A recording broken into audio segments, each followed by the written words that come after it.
Külək layihəsi mən sizə deyim, hardan baxsanız, yəqin ki 150 min ailəni elektrik enerjisi ilə təmin edəcək böyüklükdə olan bir layihədir.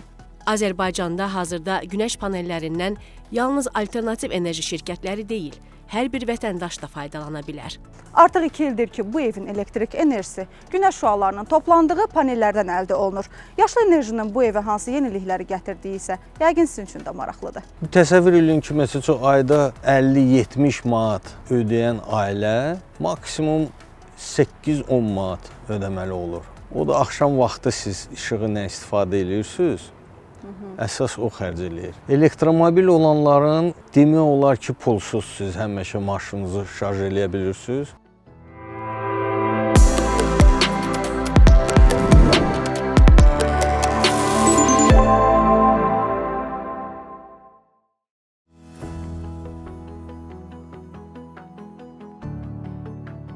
Ötən ilin noyabrında Azərbaycan paytaxtında keçirilən COP29 tədbiri çərçivəsində qəbul edilən tarixi qərarlarla dünyada iqlim dəyişikliyinə qarşı mübarizəyə öz böyük töhfəsini verdi. Ancaq rəsmi olaraq COP29-da Azərbaycanın liderliyi və fəaliyyətləri bu ilin noyabr ayında Braziliyada keçiriləcək COP30 tədbirinə qədər davam edir. Energetika nazirinin müavini Elnur Sultanov hazırda Azərbaycanın rəhbərliyində COP29 çərçivəsində görülən işlərin nələr olduğunu verilişimizə xüsusi müsahibəsində açıqlayıb. Elnur müəllim, məlum olduğu kimi COP29 bu ilin noyabrına qədər davam edir. Bu çərçivədə Azərbaycan hansı işləri görür? Doğrusu COP-da noyabr adətən dekabr aylarında keçirən COP-dan ikinci əhəmiyyət sırasına görə ikinci sırada dayanan Bonda olan yay görüşləridir. Bu subsidiary body, köməkçi qurumlar, 2 köməkçi qurumu var COP sisteminin, onların görüşləri olacaq. Əslində bu iyun ayına qədər Azərbaycanın de facto da həm de jure davam edir, həm de facto davam edir. Amma mən deyərdim ki, işin çox böyük hissəsi artıq yekunlaşdırılıb. Çünki qərar vermə artıq yekunlaşdı. COP29-da qərarlar verildi və bundan sonra da demək olar ki, de facto fəaliyyət Braziliya tərəfinə keçəcək. Ki, əslində Braziliya artıq o prosesi başladı. Bizim bundan sonraki fəaliyyətimizin əsas hissəsi COP29-da alınan qərarların implementasiyası, onun həyata keçirilməsidir. Və Azərbaycanın dövlət olaraq irsinin davamı. Yəni, qərarlar qəbul edildi, çünki o qərarlar tətbiq edildiyi ölçüdə əhəmiyyətlidir, icra edildiyi ölçüdə əhəmiyyətlidir. Bunun icrasına nail olmaq və bir mənada bizim qərarların həm faktiki mənada, həm də simvolik olaraq da davamını təmin eləmək ki, desinlər ki, aha, bir Azərbaycan var idi, orada o qərarlar verildi. 3 il sonra da, 5 il sonra da, necə deyirlər, onun əks sədası hiss olunsun, amma sırf formal mənada yox, faktik olaraq da, formal olaraq da. COP29 tədbirindən sonra Azərbaycanın yaşıl enerji siyasətinin şaxələndirilməsi üçün hansı addımlar atıldı? Adətən COP-larda belə bir məsələ var ki, siz liderlik etdiyiniz mövzuda özünüz örnək olaraq davrana bilirsinizmi? Örnək davranış sərgiləyə bilirsinizmi? Biz örnək davranış sərgilədiyimizi göstərdik yaşıl enerji koridorları ilə, yaşıl enerji zonaları ilə və bunu nəinki dediyim kimi Azərbaycanda artıq gerçəkləşməkdə olan prosesləri sürətləndirdik. Bunu necə deyirlər, əhatə dairəsini genişləndirdik başqa investorlarla. Eyni zamanda bunu bir dünya brendinə çevirməyə bacardıq. Yəni yaşıl enerji koridorları artıq bir brenddir, yaşıl enerji zonaları artıq bir brenddir və biz bunu Azərbaycanda test edərək, uğurunu göstərərək başqalarını dəvət etdik və bu necə deyirlər, dünyanın başqa yerlərində də artıq yaxşı mənada imitasiya mərcəyi halına gəlmiş oldu. Elnur Sultanovun sözlərinə görə 2025-ci il yaşıl enerji layihələrinin reallaşdırılmasında önəmli bir tarix olacaq. Socar Green şirkəti Mastar, Aquapower, BP və China Energy şirkətləri ilə birlikdə mega layihələr üzərində çalışır.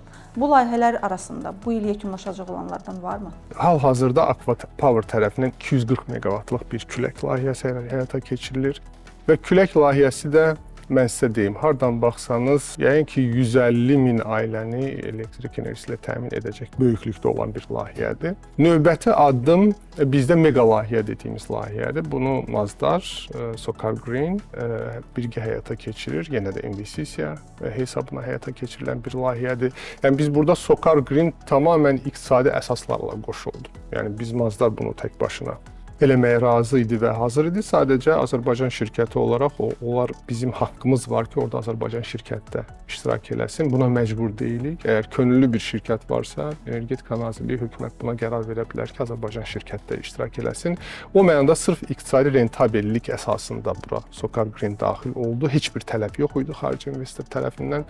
Bu 1 giqavatlıq layihədir. Bankə Biləsuvarda 2 dənə böyük günəş layihəsi tikilir. Bir də külək layihəsi var. 1 giqavat. Bundan sonradan təməl qoymalar bilirsiniz ki, başlayıb. Bankə Biləsuvar və Yeni Külək layihəsində yeniliklər gözlənilir. BP-nin Qarabağda olan layihəsində, bəli, biz artıq günəş panellərini görməyə başlaya bilərik bu il. Yəni hər şey planlandığı üzrə gedir. Söz verdiyimiz kimi 27-ci ildə biz 30-cu ildə 30% demişdik, amma böyük ehtimalla bu rəqəmə artıq 27-ci ildə, olmasa 28-ci ildə çatmağı hədəfləyirik. Ölkəmizdə yaşıl enerjidən istifadənin təşviq edilməsi üçün Nazirlik digər qurumlarla birgə hansı addımlar atır? Biz bilirsiniz ki, artıq aktiv istehlakçı olaraq bütün vətəndaşlarımız, bütün şirkətlərimiz, hüquqi və fiziki şəxslər artıq öz evlərində, öz şirkətlərində damüstü günəş panellərindən istifadə edə bilərlər. Bunun üçün heç bir əngəl yox. Amma eyni zamanda da bunun həyata keçirilməsində 150 kilovata qədər və artıq bunun örnəkləri görülür. Yəni tutaq ki, kəndlərimizdən birində yaşayan bir insan, hətta yüksək mərtəbəli binanın sakinləri belə o binanın üzərinə heç bir xüsusi icazə olmadan günəş panelləri qoya bilərlər və öz ehtiyaclarını qarşılamaqla bərabər artıq istehsal edilən enerjini yenidən Azərenerjiyə, Azəreşığa daha doğrusu şəbəkəyə sata bilərlər. Bu artıq qanunla və qaydalarla tənzimlənir və burada da amma Azəreşıqla çox yaxından işləmək şərtdir. Çünki dediyim kimi bütün bu günəş panellərinin şəbəkəyə qoşulması şəbəkədə balansın pozulması ilə nəticələnməməsi üçün çox xüsusi tədbirlər, yatırımlar həyata keçirilməlidir.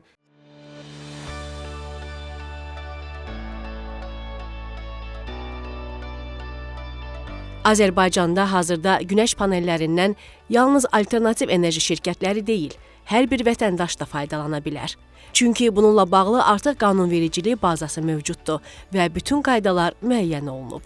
Günəş panellərinin indi hər kəs üçün əlçatan olması isə onlara marağı da artırır. Ekoloji təmiz enerjidən istifadə edərək adını planetin gələcəyinə töhfə verənlərin siyahısına yazdıranlardan biri Bakı sakini Sergey Barsukovdur.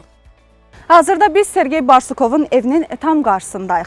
Artıq 2 ildir ki, bu evin elektrik enerjisi günəş şüalarının toplandığı panellərdən əldə olunur. Yaşlı enerjinin bu evə hansı yenilikləri gətirdiyi isə yəqin sizin üçün də maraqlıdır. Günəş panellərinin quraşdırılmasının əsas səbəbi elektrik xərclərinə qənaətdir. İkinci məqam isə, hansı ki, onu da əsas məqamlardan biri saymaq olar, bu da ekologiya ilə bağlıdır. Yəni, ümumilikdə günəş panellərinin quraşdırılması daha az yanacağın yanmasına və nəticədə təbiətin daha az çirklənməsinə gətirib çıxarır. Necə oldu ki, evinizdə günəş panelləri qurmaq qərarına gəldiniz? Bu bir qədər uzun hekayədir. 15 il əvvəl mən özüm günəş sistemini qurdum. Niyə özüm? Çünki o vaxt almaq demək olar ki, mümkün deyildi. Ona görə də hər şeyi əllə yığmaq lazım gəlirdi. Bundan sonra mən 15 ildən daha çox müddət ərzində sistemi araşdırdım. Bu proses necə baş verir, nə dərəcədə özünü doğruldur, qoyulan pullar qədər müddətə geri qaytarmaq olur və s. Monitorinq prosesində başa düşdüm ki, sistem özünü kifayət qədər yaxşı doğruldur. Lakin bu sistemi tam işə salmaq üçün bu işlə məşğul olan peşəkar insanların köməyinə ehtiyacım var idi.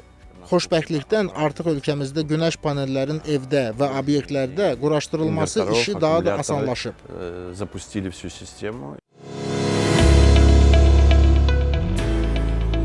Evin enerjiyə olan ehtiyacını ödəyə bilirsinizmi və ümumiyyətlə günəş panellərindən necə istifadə edirsiniz? Солнечная система функционирует. Günəş panelləri sistemi akkumulyatorlar sayəsində sutka ərzində 24 saat tam fəaliyyət göstərir. Mən paltar yuyan maşından tutmuş, qab yuyan maşın, ütü, soyuducular, kondisionerlər kimi bütün məişət cihazlarından istifadə edirəm.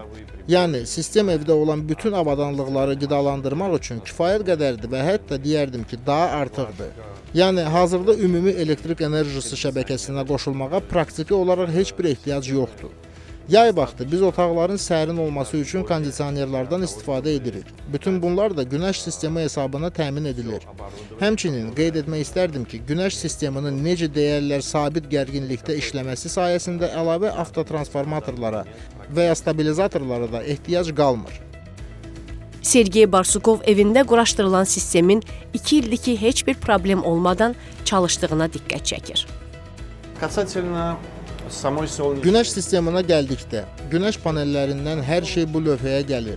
Buradan enerji invertorlara daxil olur. Burada 5 invertor quraşdırılıb. Hər invertor 5 kilovat gücündədir. Ümumilikdə bütün evi tam təmin edə bilən 25 kilovat enerji əldə edirik. Həmçinin gecə vaxtı istifadə üçün enerjini toplayan akkumulyatorlar var.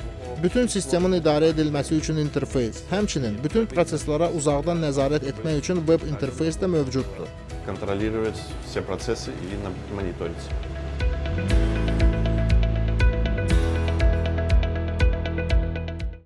Paytaxtın Xətai rayonunda yaşayan Faiq Əmirbəyov da elektrik enerjisinə olan ehtiyacını günəşdən əldə edənlərin sırasına qoşulub.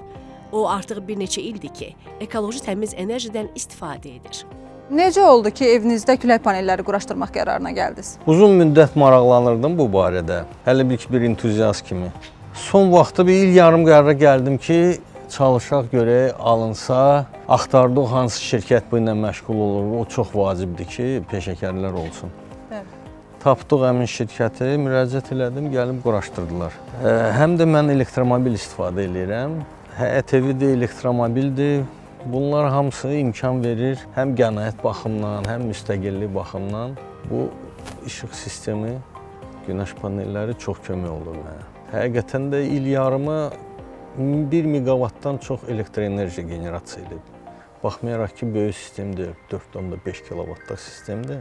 Özdə son zaman qərara gəlmişəm, 6 kilovata kimi artıracam. Əlavə, orada gördüyünüz kimi paneller almışam. Artıracam 6 kilovat, bəlkə 7,5 kilovata qədər qaldıracam. Bu imkan verəcək tam dövlət xəttindən enerjiyə deməli tələb olunmayacaq. Faiq Əmirbəyov günəş panellərindən istifadənin çox asan olduğunu və bundan istifadə edən hər kəsin qazanclı çıxacağı fikrindədir.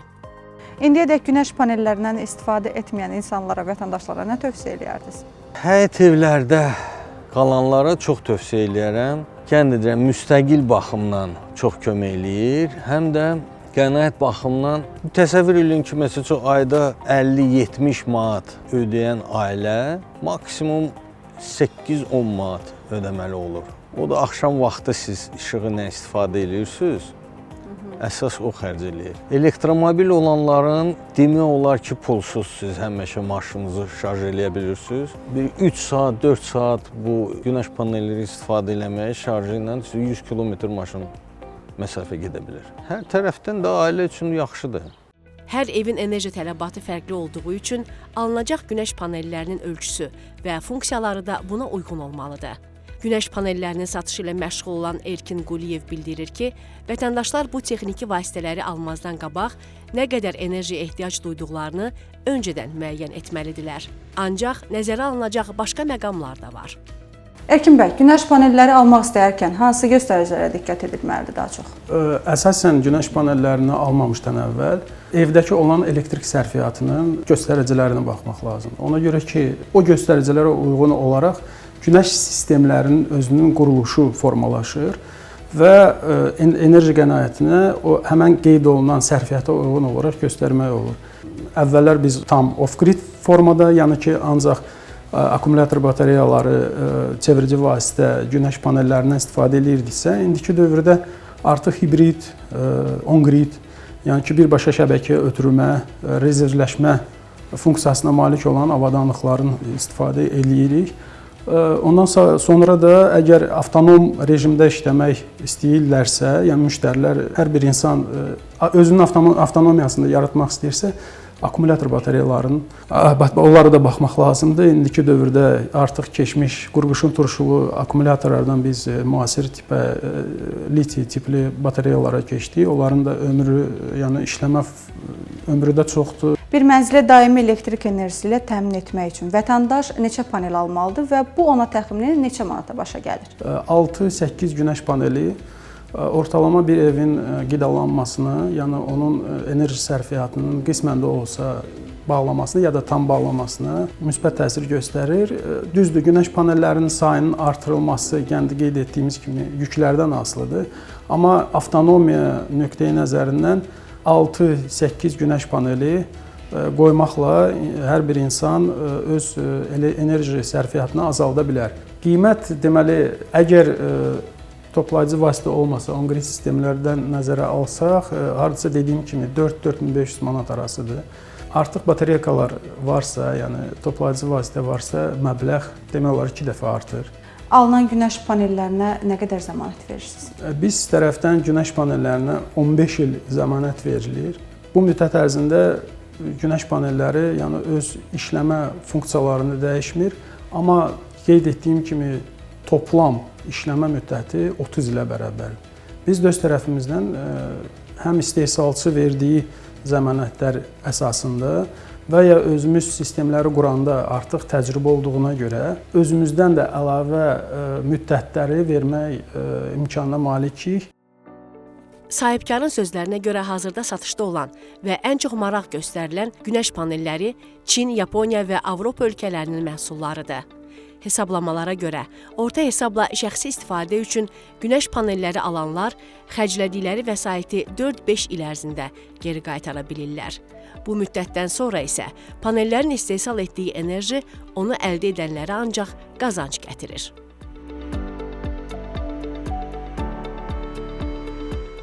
Müşahidə edilən budur ki, insanlar günəş panellərinin üstünlüklərinə bələd olduqca bu təmiz enerjidən istifadəyə daha çox can atırlar. Yaşıl enerji istehsalçısı olmaq isə həm maddi, həm də mənəvi qazanc gətirir. Ekoloji təmiz enerjidən faydalanmaq bu yolu seçənləri eyni zamanda planetin qoruyucusuna çevirir.